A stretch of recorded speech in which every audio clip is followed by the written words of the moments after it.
Hi, my name is Pina, and I'm with a company called Aequum Global Access. I also do some work for G3ICT, and I'm the project lead for a project entitled the Disability Inclusion and Accessibility Criteria Program. So I have besides me the concept or the person where the project has been born from, and this is Dan Goldstein. So I have the pleasure to have him here with me. And I also have Mary Rainer-Skala, who has been part of this project from its inception. So I want to begin by turning the attention to Dan, who, as I said before, really started this whole thought process about the disability inclusion and accessibility criteria. And Dan, if you can give us a little bit of a background as to your thoughts and perspectives and what you thought this could turn into. Thank you very much, Pina.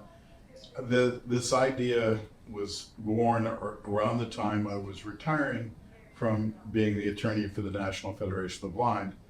The IAAP gave me the opportunity to have a great deal of fun suing all sorts of people in the area of accessible technology.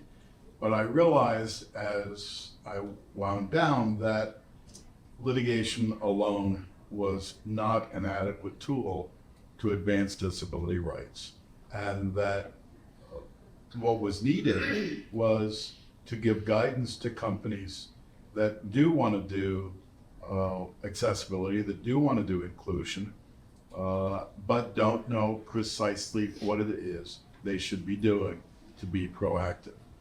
And so I set out to figure out how the disability community would answer the question, what do I need to do to be inclusive and accessible, to be with disabilities as my customers, as my job applicants, as my employees, and in emergency planning?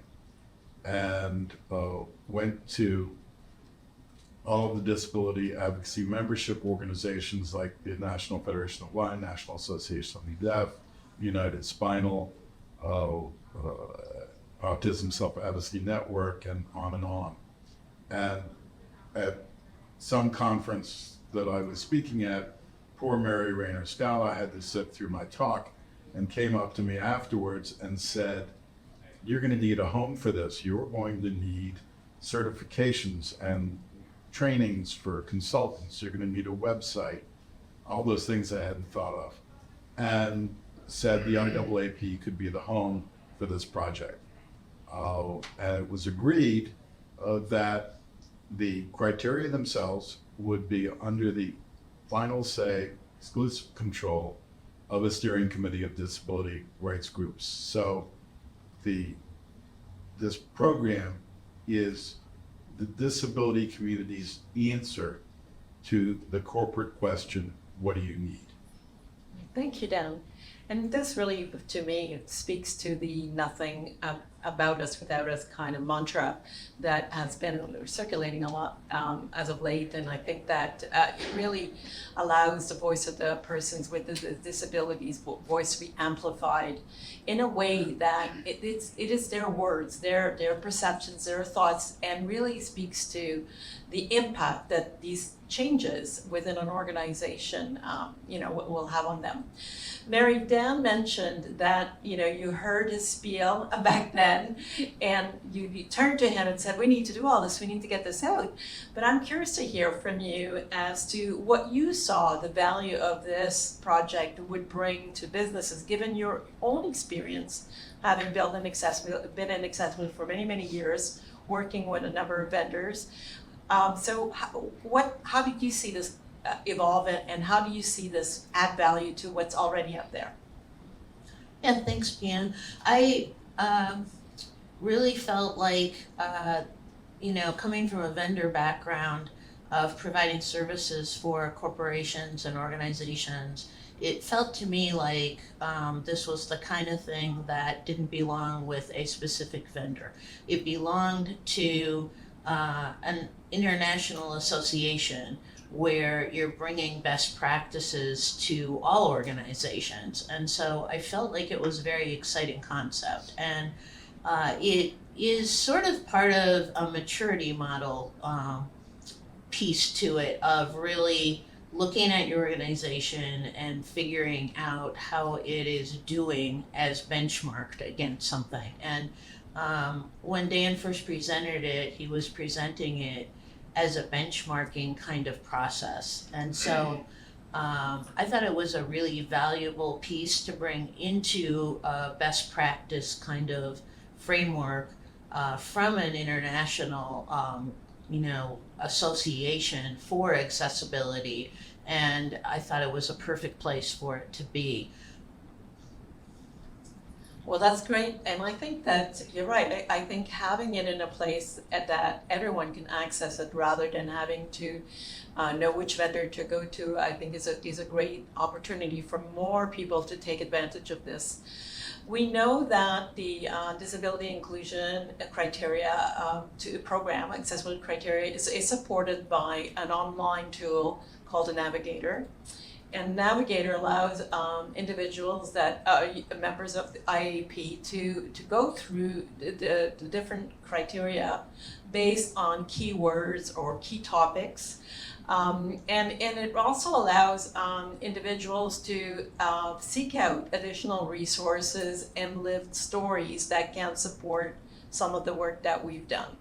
So then, as we are in phase one of this project or program right now, we speak a lot about, how people can continue to contribute into this program, what their roles can be as contributors, particularly as we try to collect lived experience stories.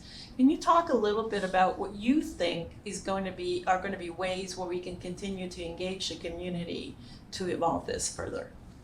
Oh, I think there's no question that as we go forward with pilots, we are going to get a lot of feedback from all sources, from the disability community, from the companies that are trying out these criteria. We're going to get lots of feedback. This is, while it's 4.5 years work to get to where we are, I think it's sort of YCAG 1.0. This is the first stab. I don't expect it's going to be the final version, and I'm really looking forward to learning how the experiences of working with this. And I should explain, we're not looking for a corporation to go and do all 189 criteria. That would be delightful.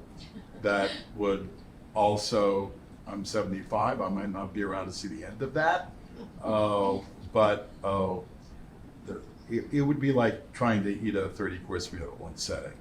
What we're hoping is that a company will come and say, we have not been successful in developing accessible apps from the start. What do we need to do?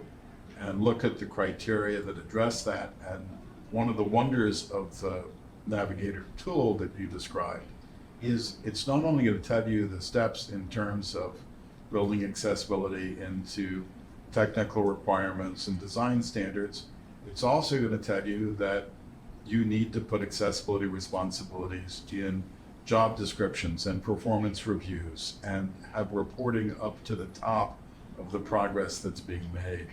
So I'm hoping that what we'll learn is how useful or not useful what we put together. It's wonderful, and I think that when you talk about the criteria and how it feeds onto each other, I think what's really important here is the fact that as we developed those criteria, we didn't want to be too prescriptive, right? We wanted people to know about what they needed to do, while we add resources on tips and best practices on what other organizations have done to support these particular criteria. We recognize the fact that companies do things their own way, but we want to make sure that they consider all of these criteria as they develop their plans, as they validate their roadmaps, for instance, right? And we want to make sure that they continue to engage with persons with disabilities throughout the processes, in and out. We talk about the engagement of persons with disabilities, that's wonderful, but we also recognize that even though this resides in G3 IC3, I should say, that we need help. Right, so Mary, we talk about potentially developing an approved vendor list that can help distribute this product and promote it. Can you talk a little bit about that approach and what that would entail for a vendor to apply and be recommended or recognized? Sure. So I think most organizations that have been doing accessibility work have realized that it's important to have really good partners, as in vendors that are solid and really know what they're doing, that can come in and help them with a strategy, with figuring out how to do what they're doing, and help them prioritize what they want to be working on. So I am in charge of looking for a vendor group that we can publish and put out there so that companies, when they're looking for who should we be calling, can look at our website and see that there is a group of vendors there that we have vetted, that we have looked at, and specifically we're looking for vendors that do consulting. So not just having a product that they're selling, but vendors that truly do strategy with organizations, help them understand how to do that best, and are able to be in partnership with organizations. And we're looking at this from a global perspective. So I'm very interested in talking to anybody that feels like their vendor company falls into those sort of specifications, and please reach out to us if you think that's something you're interested in. So Mary, when you mention you're looking for global vendors, and we look at the program, which consists of 13 different categories, are you looking for potentially a consulting company that has experience in all of those criteria or categories, or is there flexibility in the program that vendors who specialize in a particular area can still become approved? Okay.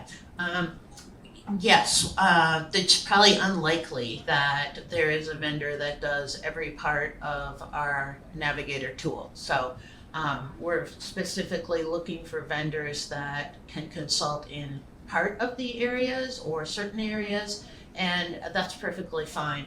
Companies will probably figure out a group that they want to work with, and so. Well, thank you. Thank you, Mary. Thank you, Dan. Any last word, Dan, as we wrap up? No, thank you for moderating the session. Thank you, everyone, and I hope that you'll look us up at G3ICT and Diversity, Inclusion, and Accessibility Criteria. The pilot run will be running from January 1st to June 30th, 2024, and so if you're interested, please come see us, and we'd be happy to discuss it with you. Thank you.